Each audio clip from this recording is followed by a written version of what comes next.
तो अगर आप 11th एंड 12th क्लास के हिस्ट्री, ज्योग्राफी, पॉलिटिकल मेरे साथ गूगल मीट पे लाइव क्लास पढ़ना चाहते हैं तो इस वीडियो को ज़रूर एंड तक देखिएगा। आप सभी के लिए बहुत अच्छा सरप्राइज़ है। नमस्कार दोस्तों, मेरा नाम विजय है और जैसा कि आप सभी को पता है कि अब फाइनली हमने वैसे तो ये चैप्टर जो था हमारा chapter 3 kingship, caste and class, इसके बारे में हमने पढ़ा था इस चैप्टर के अंदर और अब हमने वीडियो का पहला पार्ट भी अपलोड किया हुआ था। और ऑल यू नो दैट हमने ये पूरी तरीके से सारी चीज़ें समझी थी कि किस तरीके से ये वाला टाइम पीरियड भी 600 BC से लेके 600 CE यानी कि ED के टाइम पीरियड की बात है।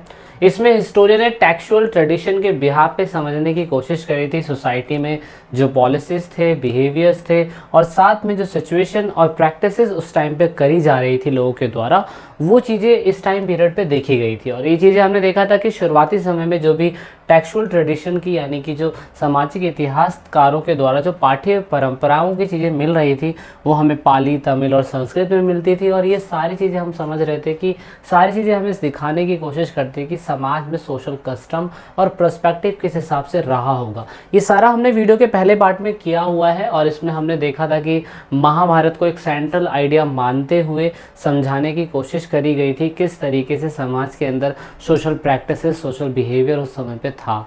तो ये हमने देख लिया था। फिर हमने ये भी देख लिया था कि उस टाइम पीरियड पे जो महाभारत थी बेसिकली उसकी लड़ाई कुरुक्षेत्र के अंदर कौरव और पांडवों के बीच में किस वजह से हुई थी। स्पेशली एक तरीके का लैंड डिस्प्यूट था जिसमें कौरवों के बारे में और पांडवों के बारे में बताया गया था। आपने अगर वीडियो का पहला पार्ट देखा होगा तो आपको समझ में आएगा।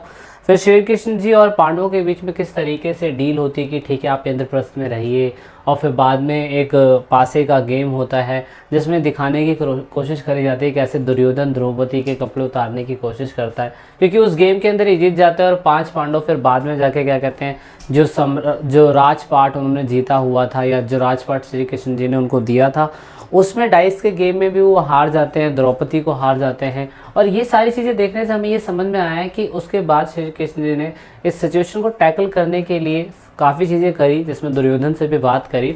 और फिर फाइनली ये चीज़ें सेट नहीं हो पाती है तो देन फाइनली कौरव और पांडव के बीच में लड़ाई होती है। लड़ाई होने के बाद पांडव जो होते हैं वो जीत जाते हैं और कौरव के अंदर आप देखेंगे जो भीष्म पितामह जो उनके दादाजी लगते थे उनकी डेथ हो जाती है। और इस तरीके से हमने ये सारी चीज़ें इसमें कवर कर ली थी।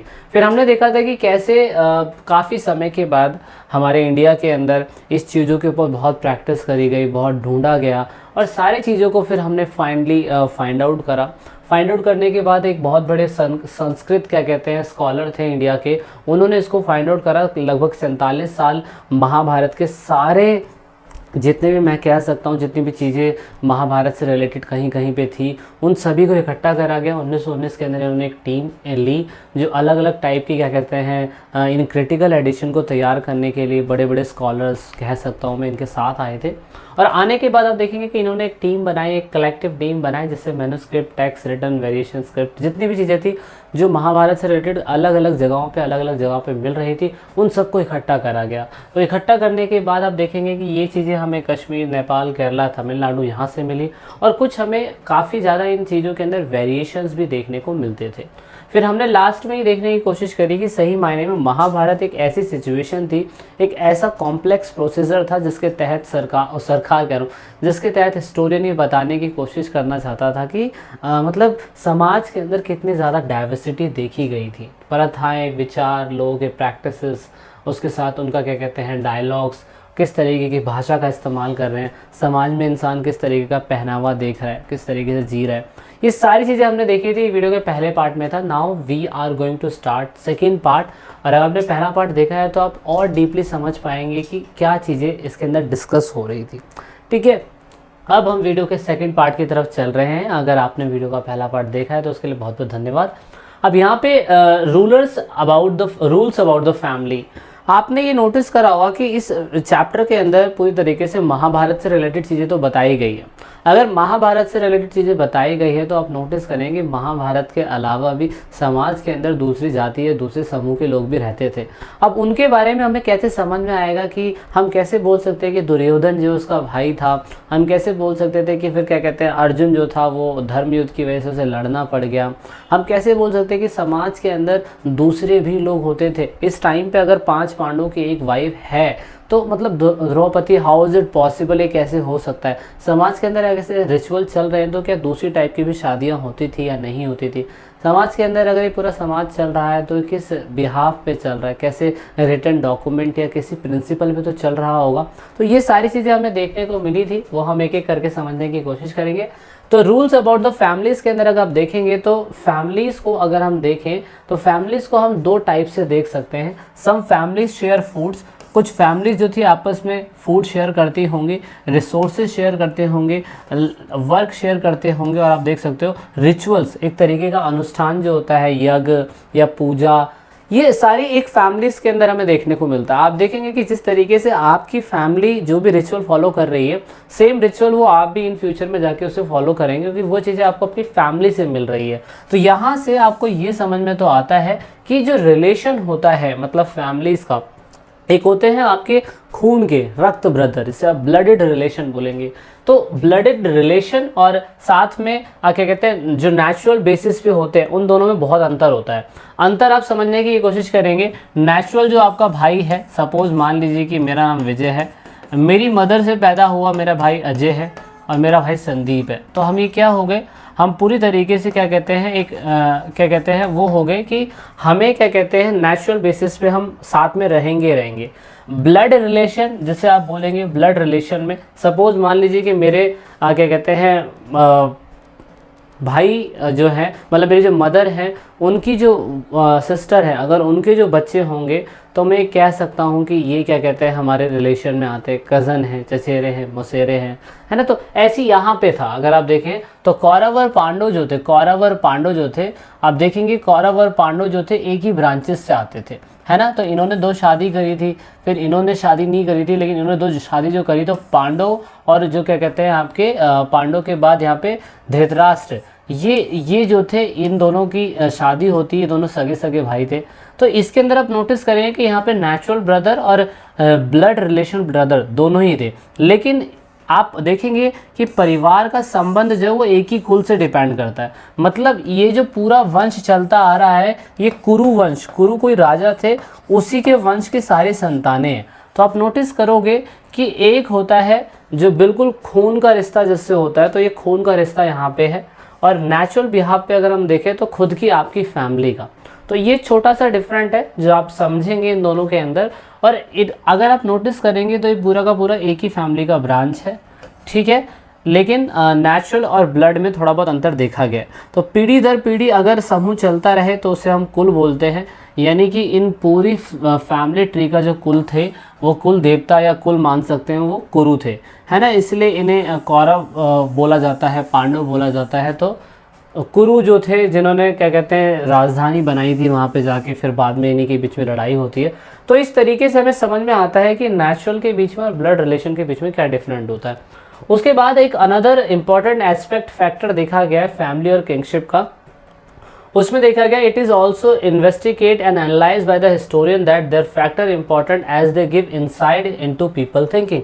हम ये सारी चीज़ें इसलिए पढ़ते हैं कि हमें ये समझ में आता है कि अगर नेचुरल और ब्लड रिलेशन के बारे में हम समझेंगे तो हमें समझ में ये आएगा कि इनकी फैमिली के लोगों की थिंकिंग किस हिसाब से थी, ये किस हिसाब से इन चीज़ों को मानते थे। मतलब ऐसा कैसे हो सकता था कि इस टाइम पीरियड पे जो दुर्योधन है वो मतलब 5 पांडवों की वाइफ हैं, तो वो तो उनकी भाभी लगी, है ना। फिर भी क्या कहते हैं ये क्या कहते हैं चीर हरण जैसी चीज़ें हो रही है, शकुनी जो उनके मामा है उनके सामने ही चीज़ें हो रही हैं। तो उस समय से आप नोटिस ये कर सकते हैं कि समाज के अंदर कहीं ना कहीं थोड़ी बहुत कुरीतियाँ भी थी, और अगर ये चीज़ फॉलो हो रही है तो कहीं और भी ऐसी कुरीतियाँ फॉलो होती होंगी। तो ये थोड़ी सी फैमिली के इनसाइड के बारे में पता करते हैं।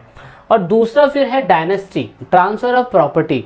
आज से जब 600 BC से लेके 600 CE यानी कि AD के टाइम पीरियड का अगर आप देखें तो उस समय पे दो ही टाइप का सिस्टम चलता था। एक सिस्टम चलता था हमारा जिसे आप बोलते हैं पैटरलिनी मतलब पितृ सत्ता, और दूसरी सत्ता चलती है मैटरलिनी, दैट मीन्स मातृ सत्ता।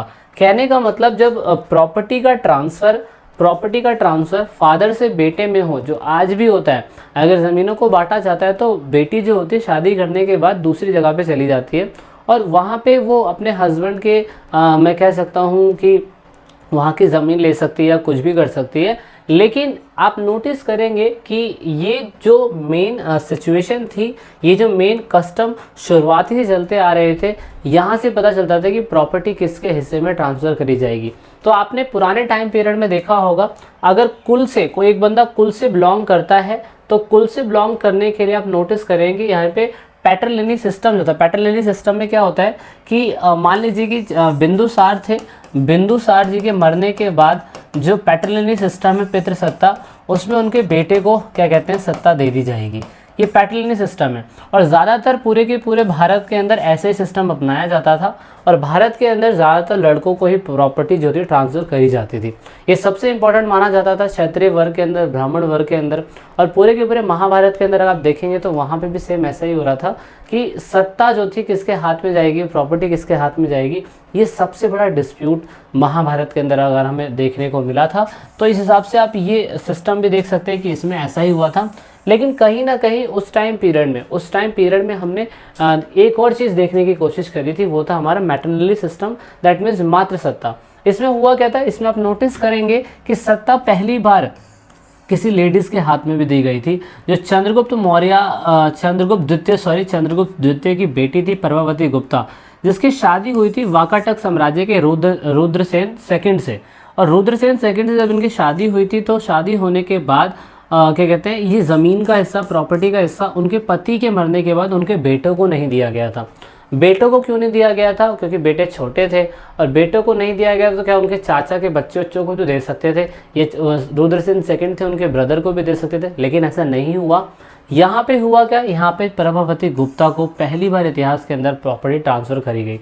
तो ऐसा माना जाता है कि कहीं ना कहीं शुरुआती समय में धर्मसूत्र और धर्मशास्त्र जो थे वो नहीं चलते थे, क्योंकि ब्राह्मण शास्त्रों के अकॉर्डिंग ऐसा बोला जाता था कि ज़मीन का मालिक जो है किसी वुमेन को नहीं बनाया जाना चाहिए, नहीं बनाया जा सकता, क्योंकि प्रॉपर्टी जो होती है शादी के बाद लड़कों के बीच में ही बढ़ती है, लड़कियों के बीच में नहीं बढ़ती है। इसके ऊपर भारत के अंदर कहीं ना कहीं मैं कह सकता हूँ कि इसके ऊपर डिस्प्यूट है। भारत के अंदर स्पेशली इस पर लॉ बनाया गया था।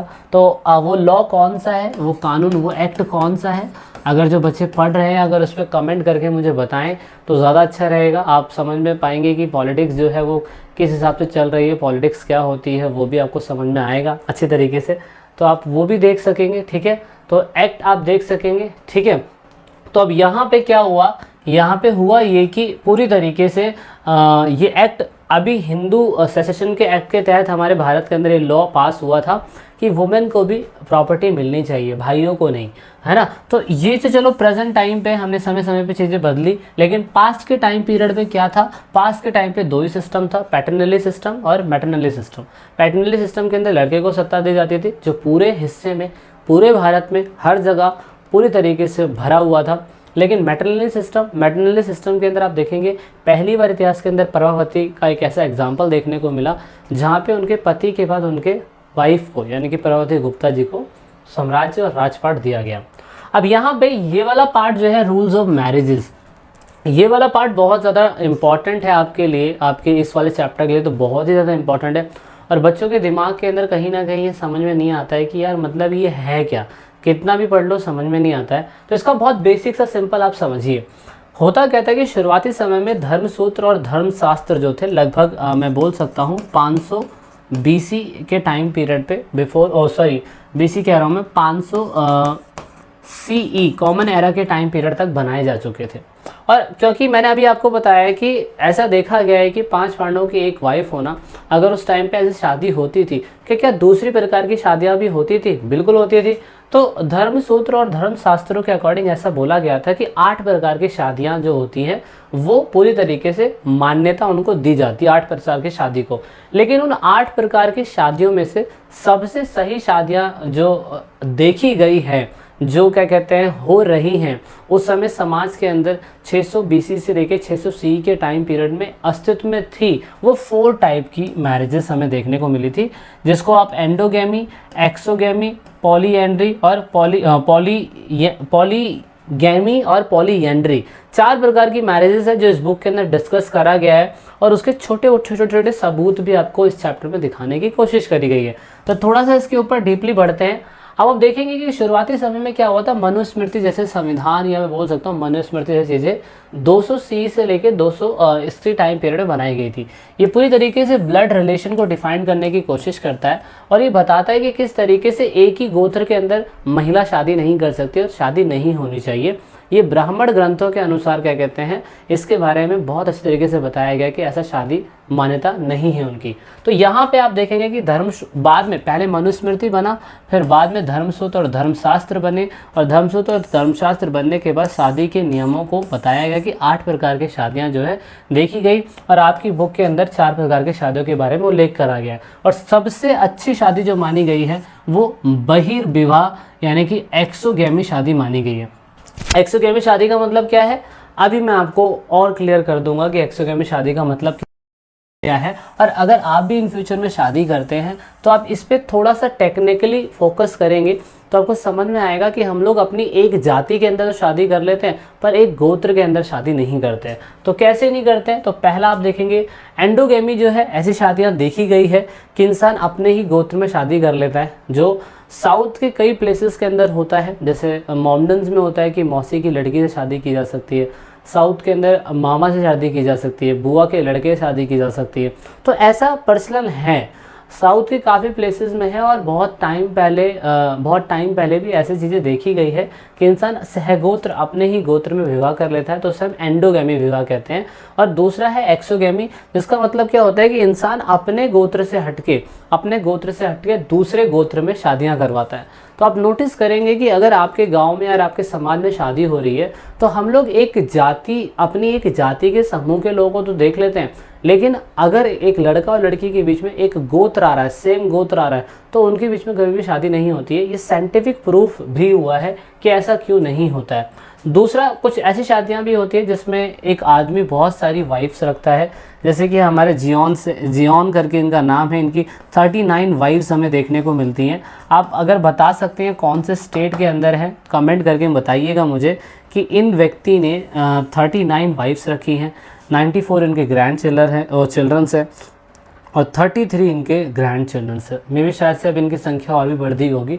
और दूसरी एक शादी जो आपकी बुक के अंदर ही है, पॉलीएंड्री, जिसे आप बहुपतित्व बोलते हैं, जिसमें क्या होता है कि एक महिला बहुत सारे व्यक्तियों से शादी कर लेती है। तो यहाँ पे बात आती है गोत्र की। तो गोत्र में अगर आप देखेंगे कि गोत्र जो है वुमेन्स का इंपॉर्टेंट क्यों होता है, 2 चीज़ें बहुत ज़्यादा फोकस करी गई है और ये बताया गया कि गोत्र शुरुआती से ही 7 प्रकार के होते हैं, यानी कि अथिर, उसके बाद यहाँ पे लिखा वशिष्ठ, कश्यप, गौतम, भारद्वाज, उसके बाद विश्वामित्र और अगिर्स। तो ये 7 टाइप के गोत्र हैं जो किसी ब्राह्मण पंडितों के नाम पे बनाए गए हैं। ऐसा कहा जाता है कि जितनी भी जातियाँ जो ब्राह्मण फिलॉसफी को मानती है, ब्राह्मण चीज़ों को मानती है, धर्मसूत्र और धर्मशास्त्रों को मानता है, तो आप देखेंगे कि आपके सरनेम के पीछे अगर कुछ भी लग रहा हो, लेकिन आप एक छोटा सा एग्जांपल मैं देने की कोशिश करूँगा। मान लीजिए कि कोई भी एक गोत्र है, कश्यप एक गोत्र में एग्जांपल लेके चलता हूँ। कश्यप किसी एक ब्राह्मण पंडित का नाम था कश्यप, ठीक है। तो उसने क्या करा कि अब इनके वंश से जितने भी, इनके गोत्र से जितने भी लोग पैदा होंगे वो इन्हीं के गोत्र के कहलाएंगे। अब अगर इनका गोत्र जो है, इनका गोत्र अगर किसी लड़के और लड़के के गोत्र से मिल जाता है तो आप नोटिस करेंगे कि दोनों के दोनों वो भाई बहन कहलाएंगे। तो इस हिसाब से ब्राह्मण ग्रंथों के अनुसार या ब्राह्मण फिलॉसफी के हिसाब से सेम गोत्र में शादी होना वर्जित नहीं होता, लेकिन कुछ ऐसे प्लेसेस पे देखा गया है कि जहाँ पे सेम गोत्र के अंदर शादी हो जाती है।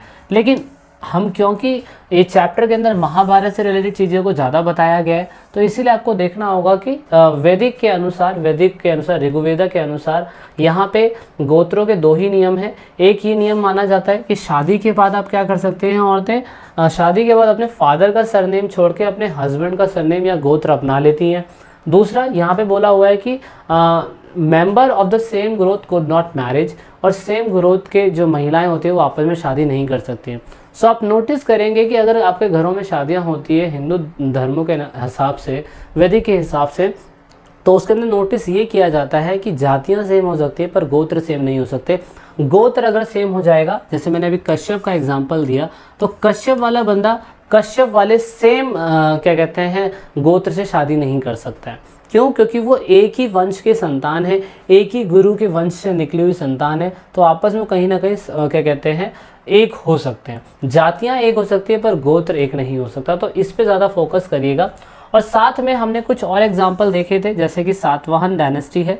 अब जैसे कि शादी के बाद जो महिलाएं होती हैं वो अपने हस्बैंड का सरनेम लगाती है, वो आज भी हमें देखने को मिलता है। लेकिन सातवाहन डायनेस्टी का जीता जागता ये एग्जाम्पल देखा गया, जो लगभग इन इलाकों के अंदर इन्होंने ज़्यादा राज किया है। तो वो लोग कहीं ना कहीं सातवाहन डायनेस्टी के जो भी रूलर्स थे वो क्या थे, पॉलीगैमिनिस्ट थे। दैट मीन्स बहुत सारी पत्नी की शादी करने में, विवाह करने में विश्वास रखते थे। लेकिन सातवाहन डायनेस्टी की जो भी रानियां सातवाहन राजाओं से शादियां करती थी, तो आप नोटिस करोगे कि यहाँ पे सातवाहन डायनेस्टी से शादी करने वाली जितनी भी रानियां थी, उन लोगों ने कभी भी अपने फादर का सरनेम चेंज नहीं करा या अपने गोत्र को चेंज नहीं करा, जिसका जीता जागता एग्जाम्पल हमें इनके कुछ शिलालेखों से मिलता है। जिसमें आप देखेंगे गौतमी पुत्र सतकर्णी लिखा हुआ है। इसका मतलब है जो राजा था सतकर्णी, उसने क्या करा कि जब उसकी मदर ने अपना सरनेम, फादर का सरनेम नहीं अपनाया, तो सतकर्णी जो था उन्होंने अपनी मदर का सरनेम लगा लिया।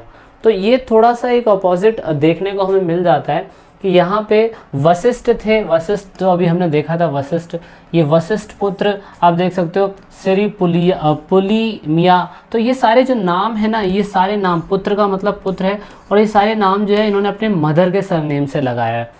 और यहाँ पे जो सातवाहन डायनेस्टी की रानियाँ होती थी वो कभी भी अपने फादर का सरनेम चेंज नहीं करती थी। जैसे आज की डेट में ऐश्वर्या राय है, उनके फादर राय हैं, लेकिन उन्होंने अपने फादर का सरनेम भी रखा, हस्बैंड का सरनेम भी रखा। और यहाँ पे इन्होंने क्या कहते हैं अपने फादर का सरनेम रखा, तो बच्चों ने मदर का सरनेम लगा लिया। तो कुछ हमें अलग अलग चीज़ें देखने को मिलती है, और हमें ये चीज़ें इंडिकेट कराने की कोशिश करती है कि कभी कभार जो क्या कहते हैं आपके सातवाहन डायनेस्टी की रानियाँ थी वो पूरी तरीके से अपने फादर के सरनेम को अडॉप्ट रखती थी। तो ये कहीं ना कहीं हमें बहुत जगहों पे देखने को मिला है। दूसरा था क्या मदर्स बहुत ज़्यादा इंपॉर्टेंट होती थी उस समय पे, बिल्कुल इंपॉर्टेंट होती थी, जिसमें से हमने सातवाहन डायनेस्टी का देख लिया कि सातवाहन डायनेस्टी के अंदर कहीं ना कहीं ये सिस्टम अपनाया जाता था कि माता उनके सरनेमों का इस्तेमाल किया जाता था। और दूसरा हमने महाभारत के अंदर भी देख लिया किस तरीके से कौरव और पांडव के बीच में जो लड़ाई हो रही थी, तो गांधारी जो थी उसने अपने जेठ पुत्र जो दुर्योधन है उसको ये समझाने की कोशिश करी कि तुम अपना वॉर मत लड़ो, अपने भाइयों से ही लड़ रहे हो। और बाद में हुआ ये कि दुर्योधन हार जाता है ना, और पांडव जीत जाते हैं, कौरव हार जाते हैं। तो यहाँ से दिखाई देता है कि मदर का इम्पोर्टेंट है, ठीक है। लेकिन इस पर एनालाइज करने के लिए कहीं ना कहीं हिस्टोरियन भी इसके ऊपर डिबेट करने के लिए तैयार रहते हैं कि ये कहीं ना कहीं कुछ ना कुछ इसमें भी 19-20 हो सकता है, ठीक है। तो इतना ही है इस वीडियो के अंदर। अब जल्दी हम अगले पार्ट में मिलेंगे। आई होप आपको थोड़ा बहुत समझ में आया होगा, थोड़ी बहुत चीज़ें क्लियर हुई होंगी। चीज़ें अच्छी लगती हैं तो सब्सक्राइब ज़रूर करके जाइएगा, कमेंट ज़रूर करिएगा जो आपसे क्वेश्चंस पूछे हैं। This is it this video.